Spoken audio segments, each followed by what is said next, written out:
C'est pas tant étudier le projet qui est compliqué, c'est réussir à le réaliser dans son ensemble, dans les contraintes de temps, les contraintes économiques et en tenant compte des objectifs techniques qui sont définis à l'origine. Bonjour, je suis David Christophe, je suis architecte de formation et j'assure le rôle de directeur du bureau d'études pour le patrimoine public du CPS de Bruxelles.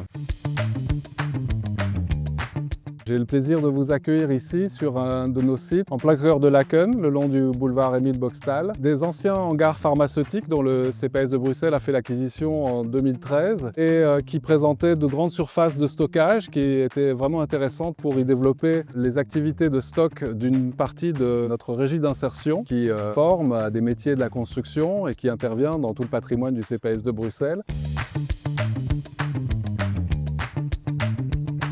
Donc en plus du stock régie dont je viens de parler, il y a sous nos pieds la menuiserie, où on fait de la formation également sur les métiers de traitement du bois. Et ils travaillent beaucoup avec du bois de récupération dans l'idée de construire des meubles qui sont vendus dans le cadre des activités de nos magasins Cyclope.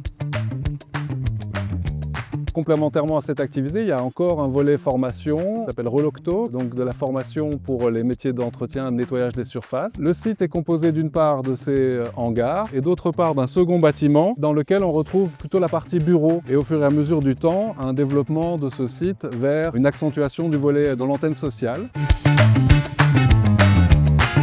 En termes de rénovation énergétique pour le site, le projet se construit en deux volets principaux. On a déjà réalisé l'isolation de la toiture qui nous a permis de poser des panneaux photovoltaïques. Et la suite du projet d'amélioration des performances de l'enveloppe, ce sera l'isolation complète des façades que vous voyez derrière moi et le remplacement de tous les châssis avec un châssis triple vitrage très performant qui sont réalisés donc dans le cadre du projet Renoclic. Le second volet, une fois qu'on a amélioré les performances des enveloppes, c'est de travailler sur la production et la distribution du chauffage et de la ventilation. Et donc on est passé ici par des opérations de décarbonation avec la pose de nouveaux groupes de ventilation double flux, des centrales de traitement de l'air.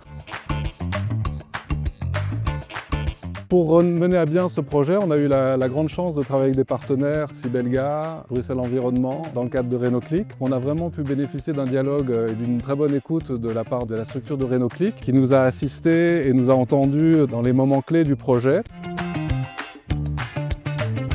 C'est pas tant étudier le projet qui est compliqué, c'est réussir à le réaliser dans son ensemble, dans les contraintes de temps, les contraintes économiques et en tenant compte des objectifs techniques qui sont définis à l'origine. Ce sont des exemples comme ça qui apportent aussi du plaisir et de la satisfaction dans un projet qui reste quand même dans l'ensemble très complexe et très élaboré dans toutes les technologies qui sont mises en œuvre.